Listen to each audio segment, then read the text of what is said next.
大家好，我是马金虎. Bonjour à tous, je suis Martin Roux. Je ne sais pas si vous venez de l'entendre, mais dans ma présentation que j'utilise à chaque fois en début de chaque vidéo, je dis 大家好, qui veut dire bonjour tout le monde. En fait, ça veut dire bonjour la grande famille. Je vais y revenir dans quelques instants puisque aujourd'hui, cette vidéo porte sur le caractère et le mot famille.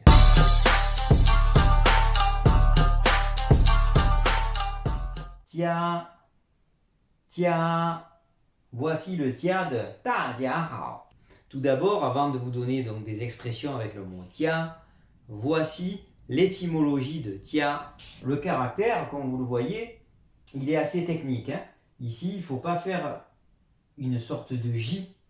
Au contraire, il faut commencer avec la barre du J majuscule, comme dans notre alphabet, mais il faut partir ici en biais et ensuite faire une sorte de boucle comme si vous faisiez le J majuscule. Je vous propose de regarder l'étymologie. En haut, vous avez la cheminée et le toit pour représenter donc la maison. Et en bas, regardez bien, vous avez un dessin d'un cochon, d'un porc, qui est encore aujourd'hui en 2021 l'animal, la viande la plus consommée en Chine. Et il faut savoir une chose, c'est que dans la culture chinoise, la civilisation chinoise, le cochon représentait une sorte de don en nature lors de mariage ou lors de fêtes.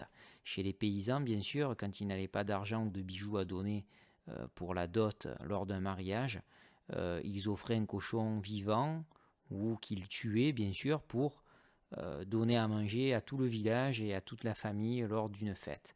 Donc en fait, posséder un cochon qui faisait partie intégrante de la famille, ils vivaient dans la même pièce chez les gens pauvres, ça ne devait pas sentir très très bon, mais sachez que cet animal représentait un peu une sorte de richesse dans la culture chinoise.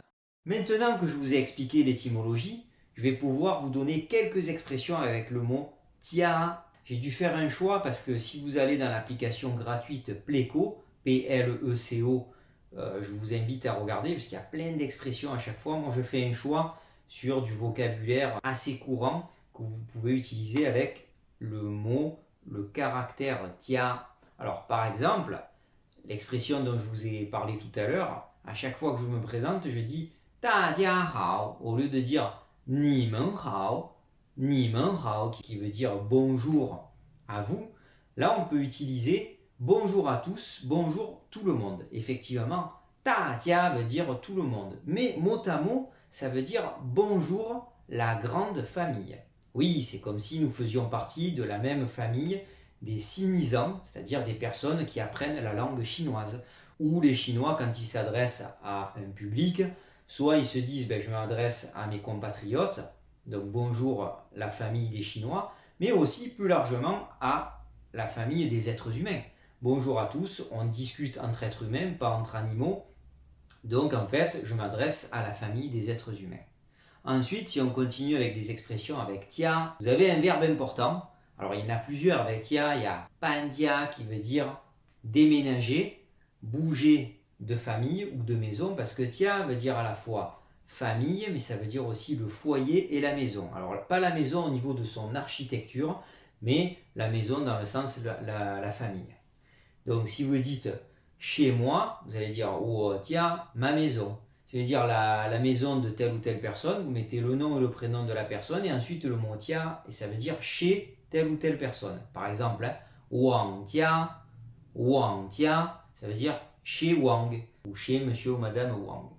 Ensuite, vous avez donc le verbe hui tia, qui veut dire rentrer chez soi, rentrer à la maison. Vous avez le mot famille. Alors, la langue chinoise moderne en général est dissyllabique, c'est-à-dire qu'elle a deux caractères, deux syllabes. Donc le mot entier pour famille c'est jia ting. Jia ting. Ou jia pouvez dire ma famille, ou jia ting pour le mot entier pour dire ma famille aussi. Avec le mot ren que vous connaissez sûrement, qui est le mot personne, individu, une personne. Si vous voulez dire les membres de la famille, ce sont les personnes qui composent ma famille. Donc ça va être jia ren. Jia ren pour les membres de la famille. Ensuite, moi qui suis enseignant, si vous faites en Chine des réunions parents-professeurs, des réunions avec les parents d'élèves, vous allez dire jiazhang, jiazhang pour déjà les chefs de famille, donc les parents d'élèves. Et si vous voulez dire réunion de parents d'élèves, vous rajoutez le mot hui. Hui qui veut dire réunion, ça se dit jiazhang hui, jiazhang hui pour la réunion des parents d'élèves. Les tâches ménagères à la maison, ce sont les choses que l'on fait dans la maison, dans le foyer. Donc c'est jiawu, jiawu. Souvent les Chinois utilisent différents termes pour parler de leur ville natale, leur région natale, leur lieu de naissance. Soit ils vont dire ma vieille famille, lao jia, lao jia. Ou de lao jia par exemple pour dire ma vieille famille, c'est-à-dire ma région, ma ville natale. Ou alors, 我的家乡, 我的家乡. Xiang veut dire la campagne. Parce que bon, bien sûr, la Chine au départ était un pays très agricole. Donc il disait la famille qui se trouve à la campagne. Je voudrais vous apprendre quand même le nom d'une marque étrangère. Et je vous renvoie à ma vidéo, je ne rentre pas trop dans les détails parce que j'ai fait une vidéo sur la marque Carrefour. Carrefour en Chine. Et en fait, les Chinois ont traduit la marque Carrefour par le terme Jia Le Fu. Sachez ensuite que pour certains noms de métiers, notamment artistiques et intellectuels, comme par exemple manhua jia, qui veut dire un mangaka en japonais, hein, c'est-à-dire un dessinateur de manga, ben en japonais ça se termine par ka et en chinois par jia. Donc vous avez des métiers artistiques ou intellectuels qui vont se terminer par le caractère jia. Je vous donne un autre exemple. Bon, le mot dessinateur tout court c'est hua jia. Ou alors un scientifique par exemple pour les métiers intellectuels, 科学家 pour un scientifique. Sachez aussi que si vous entendez un chiffre avec le mot jia et ensuite un nom commun derrière, ici je vous renverrai, je vais faire une vidéo bientôt sur les classificateurs, c'est-à-dire un terme qui permet de classifier, de comptabiliser ici des commerces. Les Chinois, quand ils comptabilisent des commerces, par exemple un restaurant, un fleuriste, une boulangerie, ben, ils vont compter ce commerce, cette boutique avec le terme jia. Par exemple, yi jia fan lian ou yi jia fan guan pour un restaurant. Pourquoi? Parce que dans la culture chinoise, sachez que les commerces et les business se font tout le temps en famille. C'est un peu logique pour eux, quand on comptabilise des commerces, des boutiques, de mettre le mot famille dedans parce que c'est une entreprise familiale. C'est important pour eux de travailler en famille.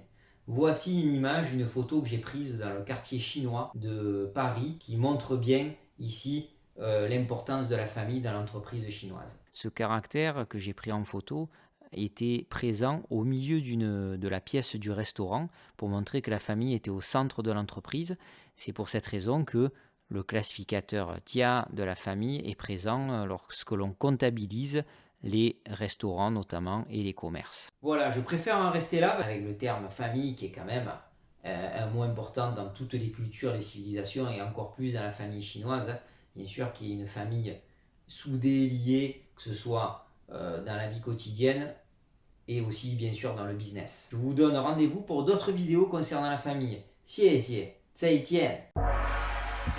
À bientôt sur ma chaîne et n'oubliez pas de partager et de liker.